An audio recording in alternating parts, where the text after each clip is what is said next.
All right, good evening, everybody. Welcome to After Wednesday. I am your host, Jeffrey Hayes, coming to you this week live on Friday night. Sometimes we do this on Thursday. For people who've been following the show, we sort of jump around a little bit, but that's okay because I like to accommodate and people who are nice enough to agree to be on the show I'm happy to always move around the schedule. Tonight, I am talking with artist Karl Slominski about his life in comics and his work, and I'm not going to prattle on too much about that, and I'm just going to go ahead and introduce him. How are you tonight, sir? Good, Jeff. Thanks for having me. Yeah, absolutely, absolutely. I want to get started tonight by asking you about your influences, sort of how did you get into the craziness that is comics? When did the bug first bite you? I think pretty early on in my youth. I spent a lot of time doodling and coming up with stories that ideally I wanted to make into movies. However, it does take a lot of money, which I knew I would never have to make the kind of movies I wanted to make. Yeah. And the great thing about drawing is you have zero limitations. You can draw as far as your imagination can go. So I started stapling scrap paper together and drawing my own comic books when I was at least 4 or 5.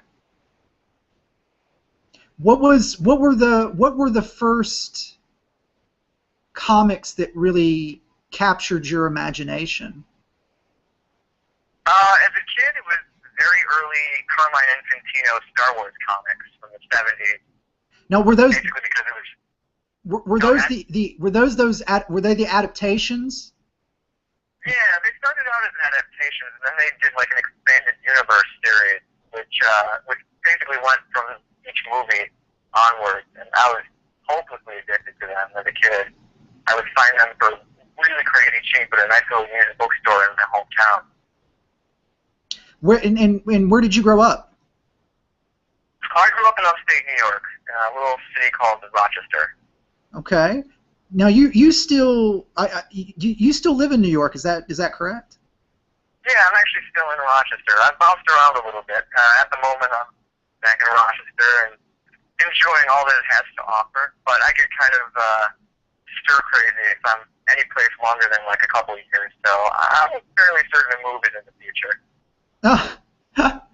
And I want to talk about, when we get around to talking a little bit about Ashes, I want to talk about the influence I saw that New York has, or that you sort of use New York in your work, especially in Ashes, and I'll get back to that. But I'm also curious because as I was reading your bio on your website, slow motion, it's slowmotionart.net, and I'll bring that up for everyone at home here to see here shortly on the screen. You on your website you said you're a graduate of the Kubert School, and as a young man growing up, of course, reading comics, you could never not see an ad for the Kubert School in those comics, and you're really the first person I've ever talked to that's graduate from the Kubert School. I was just wondering, could you tell me why you chose the Kubert School? Oh, absolutely. It's the best way of putting it is art boot camp. If you are looking for a career in narrative arts, not to say that there aren't other programs, but this is the one program that, at the time, was being offered that was strictly geared towards making sequential comic book art. If you had any kind of aspirations to do comics professionally, that seemed like the place to do if those ads in comic books had anything to do with it, really. And it was just like that. I saw an ad for that in probably an old X-Men comic at the time, Yeah. and that was basically the only school on my wish list when I was graduating high school. I didn't really want to do much else except draw comics. What was the process of getting into the Kubert School for those who might be thinking about it or aiming there to go there, much like yourself? How difficult was it to get in the Kubert School? What was the process? It's not any more different than, any kind of traditional collegiate setting. I'd say getting in isn't the problem. Staying in is the challenge because you're bombarded with an onslaught of just constant assignments and workloads, and at any given moment you're working on at least a comic's worth of work per week. And the deadlines alone, if you can't cut it within your first year, you start to get the vibe that, potentially this isn't the line of work for you. Mm-hmm. I started out with a really large class my first year, somewhere around like 80 or 90 students, and by the time I was in my third year, it was pretty much down to about the high 50. Wow. What But, yeah, what did the Kubert School offer you that, because so many people in the industry, when you read interviews with them, were quote unquote sort of self-taught. So was it that the Kubert School offered you something extra that you just knew it would allow you to study different types of drawing style, or what was that? I think, for the most part, I think the appeal that it had for me was that it taught you the rudimentary necessities to making comics. Because, sure, there are a lot of people that are self-taught, and we all grow up, drawing comics based on looking at comics, but the expertise that came from the faculty being all people working in the field. I mean, you're taught by actual comics and illustration professionals. Mm-hmm. That hands-on approach to teaching you how to basically tell a story, it's a lot more challenging than one would expect going in, because you go in, you're a kid, you expect you're just going to get to draw superheroes punching each other all the time. So much more than that. I mean, because any given, especially mainstream comics, any given comic you look at, it is roughly 32 pages of talking and maybe 4 pages of fighting. So you have to learn from the ground up how to actually move the story through a visual medium. And I don't really think that's something you kind of get as a kid or as an outsider until you really start to work at it for such an extended amount of time. And just the bombardment of that schedule that the Kubert School offers really does even mold me into an okay comic book artist. What was then the first? That's interesting because you talk about who sort of mentored you at the Kubert School. Well, I was fortunate enough to have Joe Kubert, the namesake of the school, as my professor for the last year there. Oh, amazing! Wow. Narrative. Yeah, there was only about 2 classes after me that were lucky enough to have him, but everybody that works there, like I said, is in the field. Fernando Ruiz, who has drawn numerous books for Archie, probably one of the best narrative teachers that they've got at that school as well. And a lot of people that used to work in the bullpen or editorial, I frankly feel like the people that gave me the most insight into the process of making comics was probably Michael Kreger and Darren Ock, both of whom served as editors at one point for one of the major companies. And really knowing how an editorial staff works around comics kind of helps you understand how much more you should know if you're going to make a career as, basically a hired gun. Did you know early on from that experience then of them giving you the sort of blow by blow of how corporate comics are made by working with the bullpen of editors and writers and things like that? Did that sort of plant a seed in you that you knew that maybe that wasn't what you wanted to do? Yeah, I grew up reading all those cool mainstream comics, but I think the Kubert School, my experience there, pushed me so farther away from that I found my voice, within the last couple of years, definitely, but it seemed more of a way for me to find that there are other ways of doing things out there, and I'm not really one to naturally go with any kind of natural ebb and flow. I kind of like to go against the current. So I started discovering much more alternative artists and seeking influence from other forms of comic book art or illustration. I got really into bande dessinée at the time, French comics, European comics. I started reading a lot of manga, and it's kind of sterile if all you look at is one type of comic.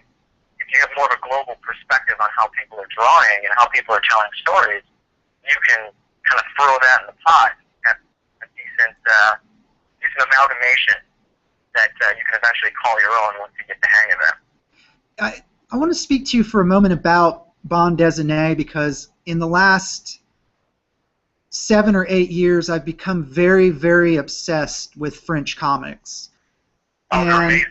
They are amazing, and I'm particularly obsessed with Jacques Tardy, in his ability, his line work, his perspectives, especially as his the way that he draws architecture. Most of the French cities. I recently just got done reading Like a Sniper Lining Up His Shot in West Coast Blues, the adaptation work he did with J.P. Manchette, and I'm just always amazed when I look at the book and just the detail in that way that he puts you there, and gives you just this feeling that you just don't get from a lot of American comics work. I think a lot of that comes from just their idea of pacing. It's not so much, since bande dessinée as an art form is very much more about telling a complete story and giving it to you, over a larger format and like a longer period of time, as opposed to like a monthly book. You find yourself more appreciative of all the working elements, I'd say. Especially if you look at like Inky Bilal or Jean-Jérôme Mobius. Yes. They do phenomenal work. As far as I'm concerned, I will take any of their books any day over what's on the racks right now, but that's only because I like the appreciation of character, of just the personalization behind it. Like you were looking at a book by a creator because that creator cares about what he's creating, as opposed to this is that character we've had on our shelves for 60 years, and let's just add to the folklore. Yes. What was the first bande dessinée that you read that turned your head? I'm trying to think. I actually got into bande dessinée through Michael Kaluda's Starstruck. Oh, yeah. Yeah, that was just recently reprinted by IDW, but I had the original. Basically, I got into it through Heavy Metal magazine, because that appeared in Heavy Metal magazine from like the 80s. Oh. I had no idea were all reprints of old French comics, so I actively would seek out, whether going to conventions or random outings to Canada and what have you, finding basically as many import books as possible, because those board books are just priceless as far as I'm concerned. That's the grail when you find one that you don't have. Right. No, I was going to say, speaking of Kaluda, I came around to knowing Kaluda's work through more recent efforts when he was doing Madame Xanadu with Matt Wagner. A beautiful book. Yes.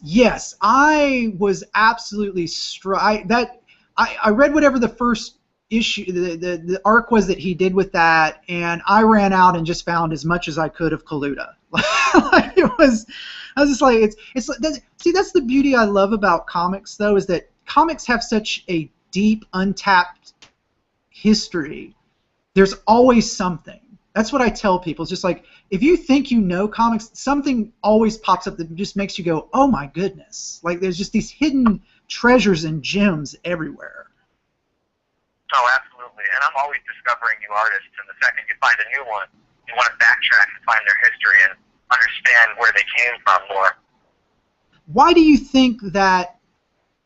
Because that's a bit of a point I try to make to people about literature and art in general, is that how can you not be fascinated by the history of a form or a movement, in knowing the work that's involved, the way something evolves over time? And sometimes I'm troubled by conversations I'll have, or that I'll attempt to have with people in comic book shops or online forums or things like that, I'm like, well, do you ever go back and read stuff from the 40s and the 50s? And they go, no. And I just go, well, why not? I mean, it's not the best stuff, like, narratively in the world, but the artwork and things, like that, like taking the components of things and looking at them in a historical context to see where we're at based on where we went from, to really begin to judge whether things are really good or bad in a modern context.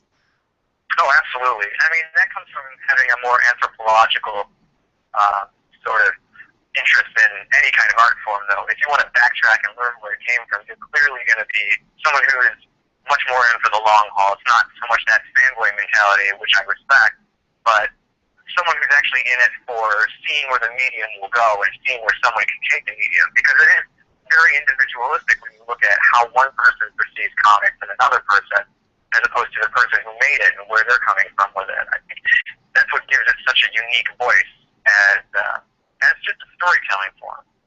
Right. And you said you were initially drawn to comics because you wanted to make films, and doing comics are sort of a cost-effective way of sorts for you to get these ideas out and down. What were you influenced, or are you still influenced a lot by film?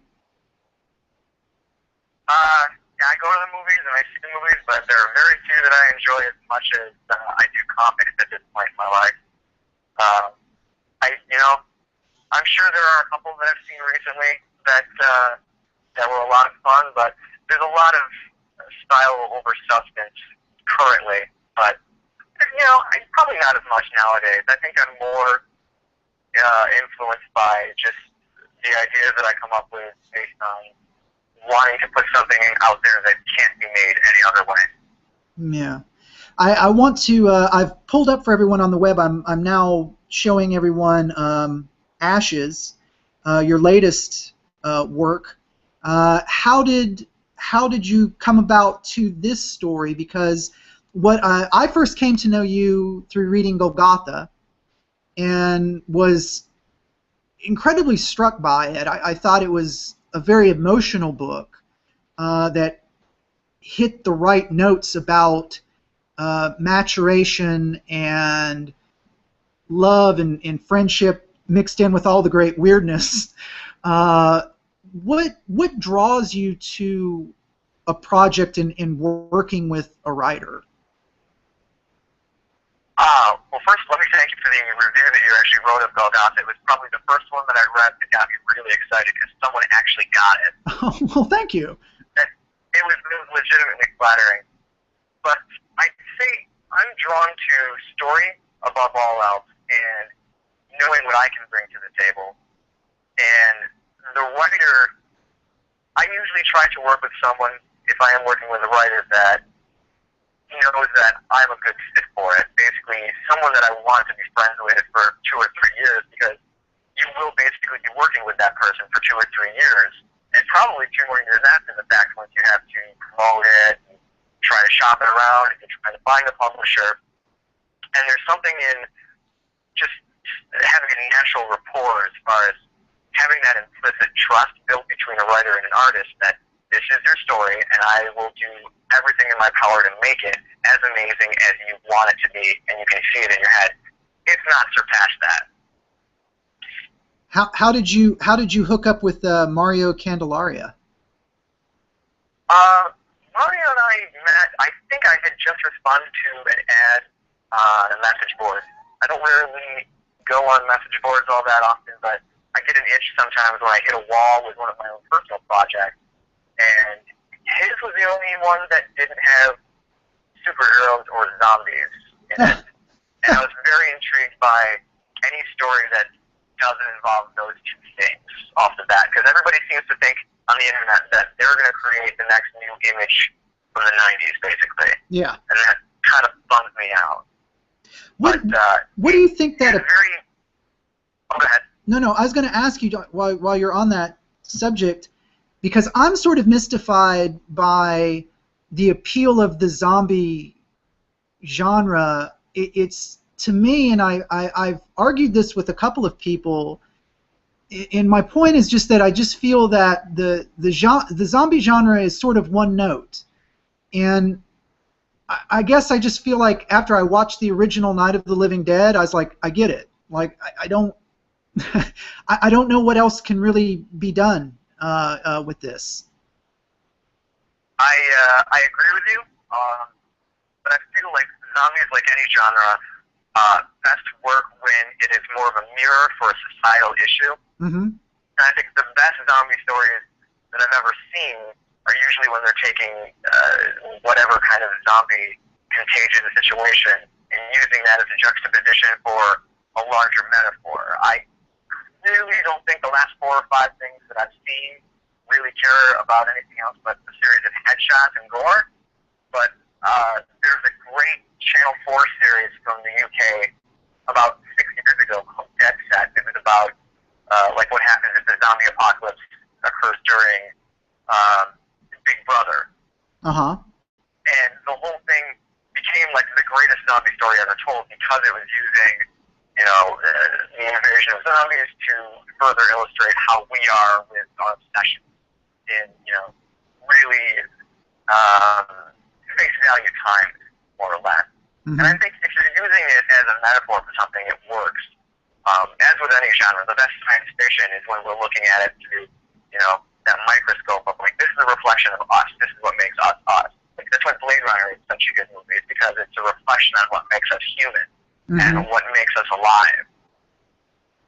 Do you have a? I know you said you originally had read the Star Wars comics growing up. Do you enjoy science fiction? I'd say yeah. Probably I will go out of my way to see anything with lasers in space. Like, unabashedly, I'm still a 16-year-old kid at heart. I mean, I can't help that.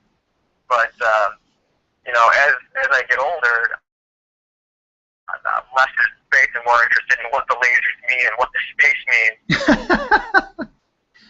Well, I think that's a good thing. Yeah, exactly. Yeah, it's. I still have like that art school mentality about it. I want to know what everything means. Sometimes it's just candy. Yeah, right.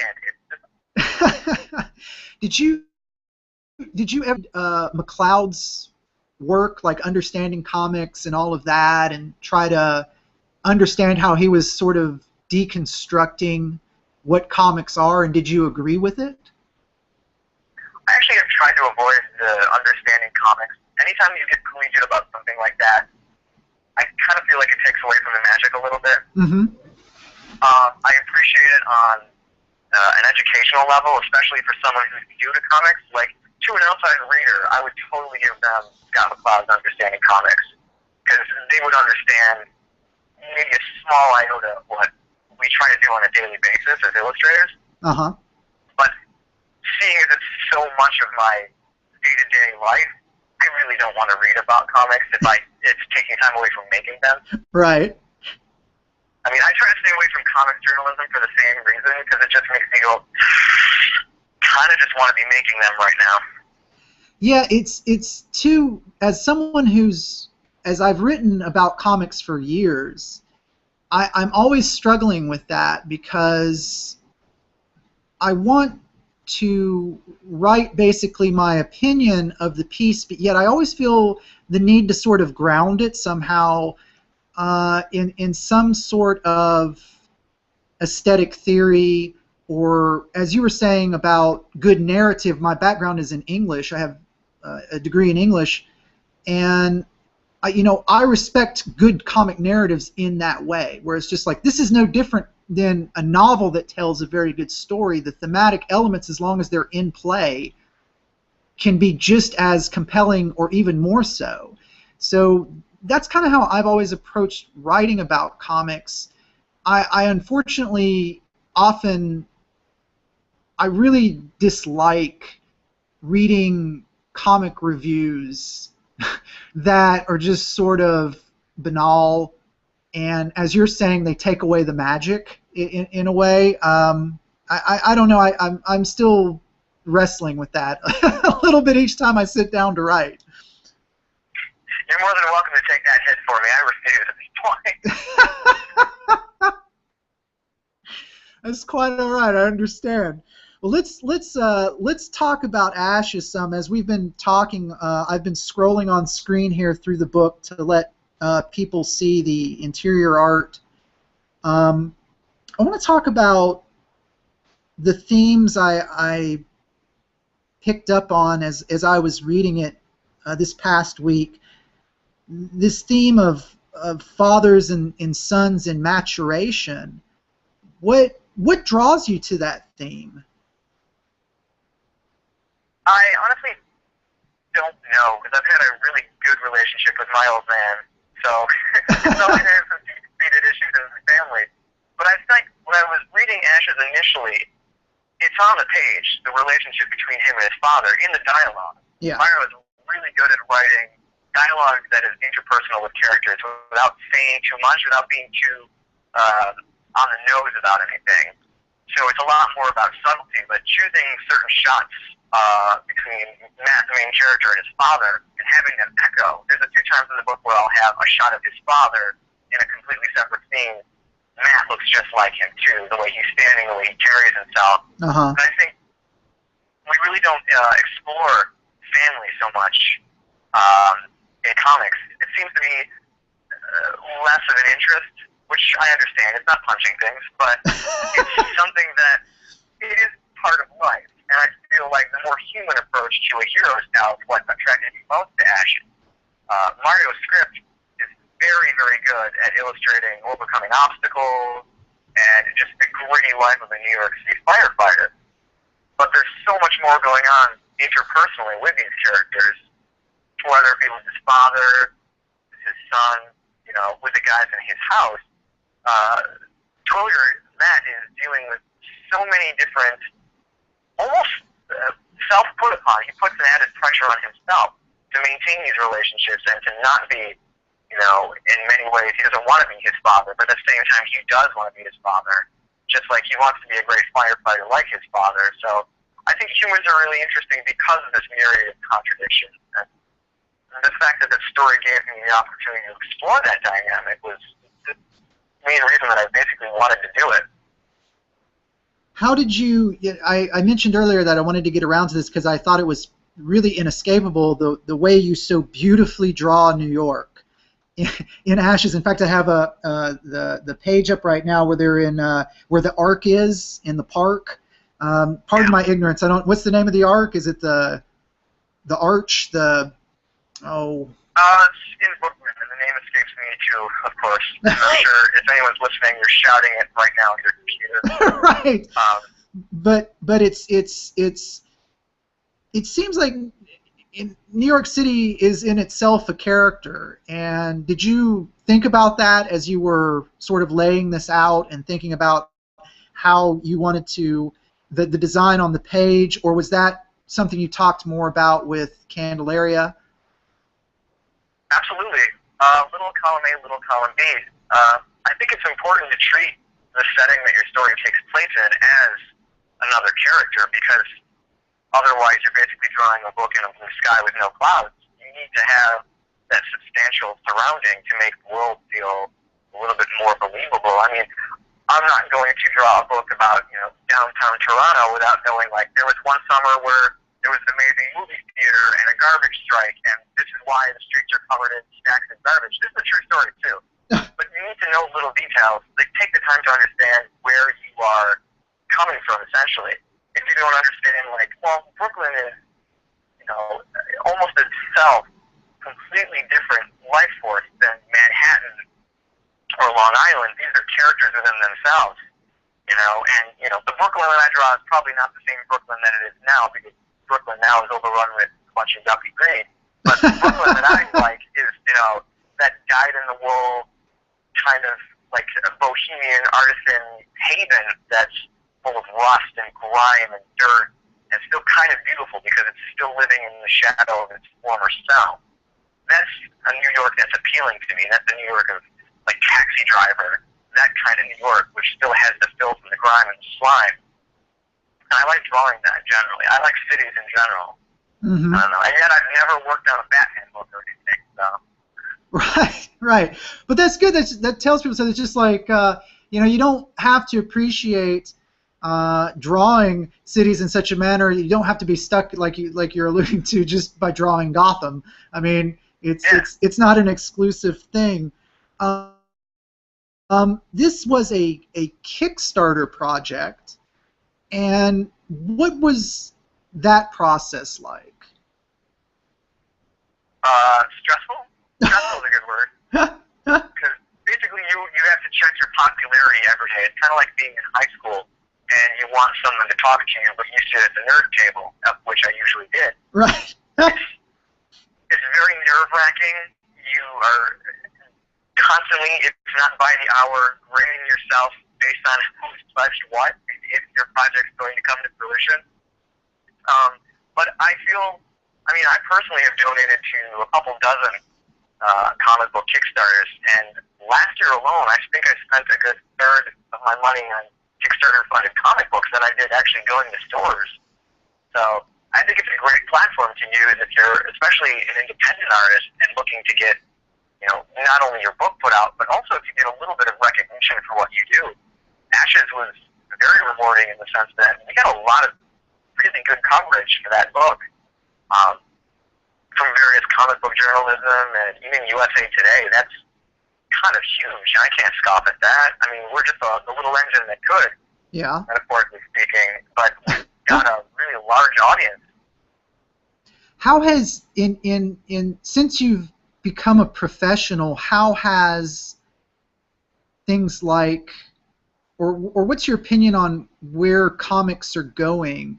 Sort of this democratization almost of getting comics made through Kickstarter and people going now online and just saying, well, screw it, I'm just going to, self-publish myself. How do you see there being a bubble with that, or do you see a continual evolution of it? I think we're actually living in really positive times for comics because, granted, there's almost an oversaturation of comic book culture. We could have an entire episode dedicated just to that, but I feel like it's become more and more acceptable in the cultural zeitgeist that comic books are kind of cool. That has really helped the industry. And I know that sounds, an oversimplification by any means, but the fact that, kids are now growing up with all these, big two comic book characters, you've got your Avengers, you've got your Spider-Man, you've got your Batman, that sort of thing. Those kids are going to grow up and want to actively seek stories that relate more to them. Right. That's exactly how I came to comics. I liked those stories and I liked those tales, but I wanted something that was more, my interest. So you find cool things like Stray Bullets and Craig Thompson and Paul Pope and all these amazing other artists that speak to you. And then, your taste will mature and you'll find things that speak to you more on the level that you're at. But I think it's a great time for that, and I think that the more creators putting out quality comics and not watering down the market with, hack ideas, for lack of a better word, as long as there's something pushing the medium forward, it's going to be a form of art that's only going to grow as the years progress. You mentioned there Craig Thompson and Paul Pope. What drew you to them? Was it the combination of art and story, or was it more the story? What was the draw of books? I'm assuming like books like Blankets or maybe Heavy Liquid, something like that. Well, Paul Pope especially. Like, I've been chasing the Paul Pope dragon since I was in the Cuban school. That man is my idol, unabashedly. So much so that when I met him, I was kind of speechless because I have this relentless fear of not meeting my idols. It's the same reason I didn't say hi to Iggy Pop in New York, is because I don't want to meet my heroes at all. I don't want them to become anything less than that. Right. But when I read that Paul Pope put out like the earliest THB when he was 22, I felt like I was slacking. I needed to get going. I needed to do more. Yeah. And he's had an amazing career of doing his own thing and putting out, book after book of quality work. There might have been a wait in between for a project here and a project there, but he's always been working, and it's always been his work. When you look at a page and you say, oh, that's Paul Pope, or hey, that's Jack Kirby, when you recognize the creator doing their thing, I think that speaks volumes to the creator themselves. If you can put something out there that's individual to you and appreciate it for that, then you're truly making something that has a voice. And I'm more interested in having a voice instead of just making a comic. It's more about reaching out and kind of exchanging ideas through comics. Did you enjoy Battling Boy? Oh, it's my favorite book. Come on now. I was intrigued with Battling Boy, and of course the new book that he wrote, the Aurora West book, I think comes out at the end of this month, if I'm not mistaken. And what intrigued me about Battling Boy was that he is now, it seems, trying to establish this wonderful, very comic-y mythology world that he's just going to expand upon, and it seems to be very consciously geared towards a wider audience. Yeah, particularly kids.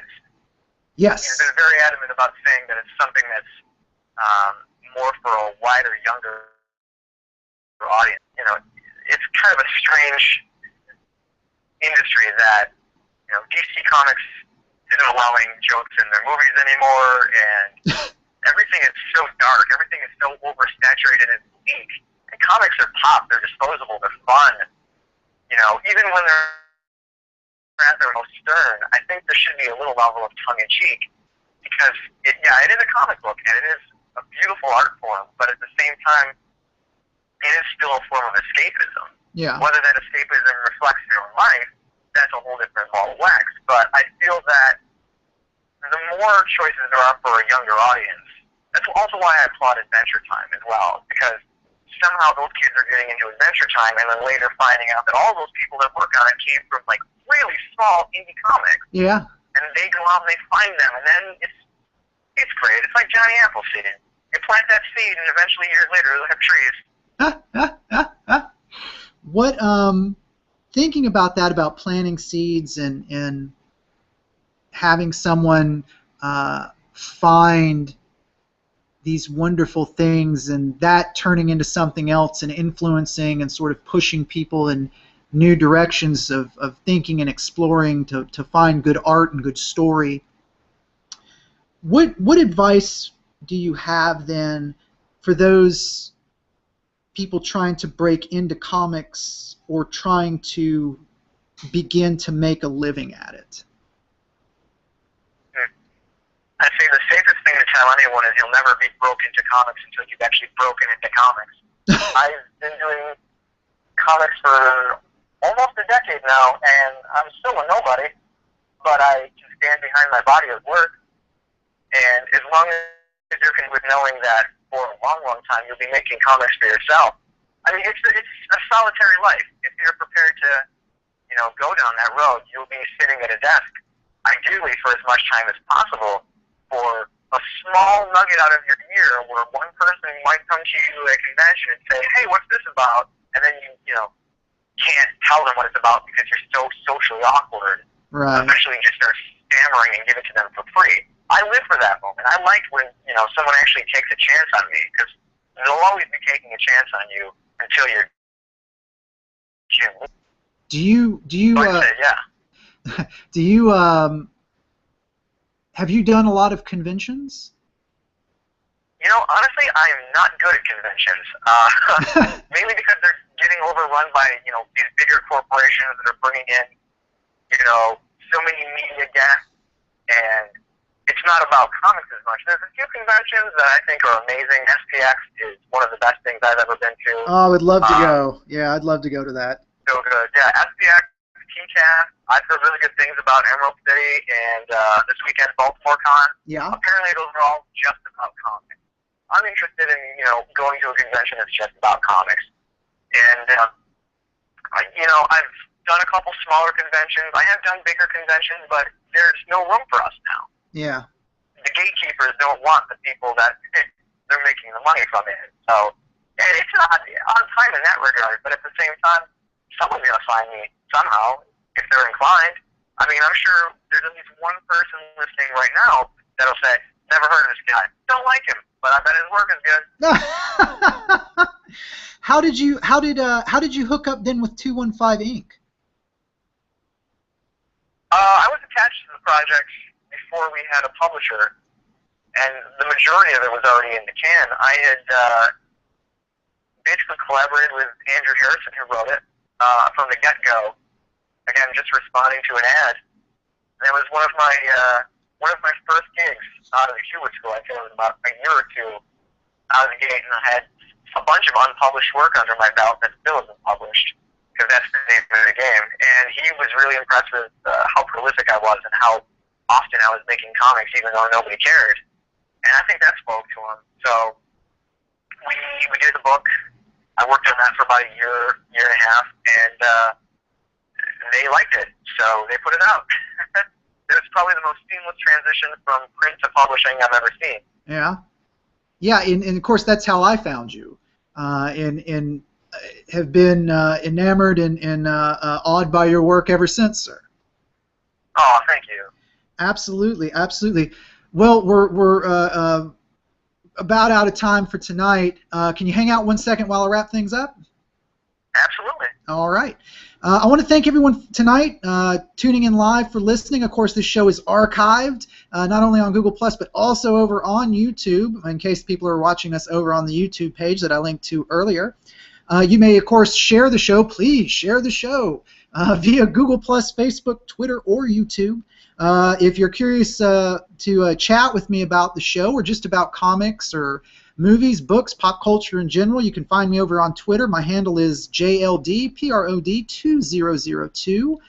If you'd like to follow Karl, which I highly suggest, you are at Kid Reverie. Is that correct?